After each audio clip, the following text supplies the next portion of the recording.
pagtakid ng tornilyo dapat dahan-dahan lang kapag alloy baka kasi makrack.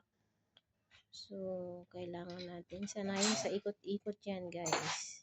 Sabi ng ating tagagawa, sanayin daw muna sa paikot-ikot ng tornilyo kasi pwede siyang makrack kapag pipilitin mo siyang ipasok ba yun tawag doon?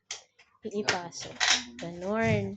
So, kailangan yung tornilyo sanayin mo na sa para yan. Swak na swak. Di ba ganda? May konting loob lang kasi ito kasi.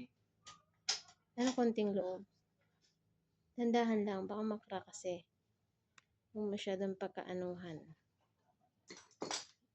Yan. Basta hindi lang nagagat. Ano yan? Kaya ba ako niya, nak? Kaya ito, dalawahan lang. Ang maximum nito. Pinilit tatluhan. Alo yan, no? Sakit na yan. Kaya nga, no? Ba't ang mahal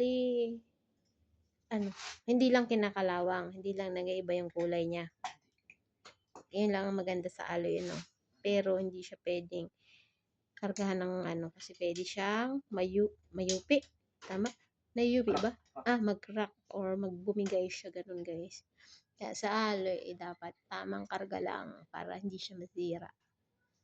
Saka dandahan lang para hindi siya mag-crack. Matibay naman yung alloy, hindi siya kinakalawang. Yun lang ang pinakamaganda doon, no? So, mga binili nga pala niya ng mga nilalagay dyan is puro alloy. Yan, katulad yan. Alloy yan. Yun lang ang hindi. Yung na yun. Order lang din sa Shopee yung shock na yan. Dami. Parts ng hindi lang siguro dyan napalitan na sa motor na yan, yung pinaka-body niya na itong bakal. Hanggang dun sa may tsaka yung motor, yung tangke. Yan lang hindi napalitan dyan. Pero lahat na napalitan. So yung tangke lang tsaka itong bakal na body ang hindi pa. Diba? Ang gastos. Maintenance ng motor talaga yan, no? Pag may sasakyan ka. Kailangan mo talagang may maintenance para dyan. Kasi kapag wala, guys, sure ako, hindi nyo maaayos at wala kayong magagamit.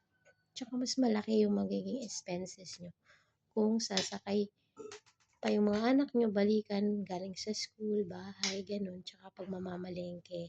Tsaka pag may pupuntahan kayo, ganun. Kaya kailangan talaga may maintenance yung mga sasakyan at lagi siyang naka-change oil at yung mga piyesa niya laging i-check kung may papalitan kasi yun ang pinaka-importante sa sasakyan para ingat din para hindi tayo ma-aksidente tsaka yung mga sasakyan natin is nasa good condition siya guys. Yun lang. Share lang to guys. Thank you for watching. Bye!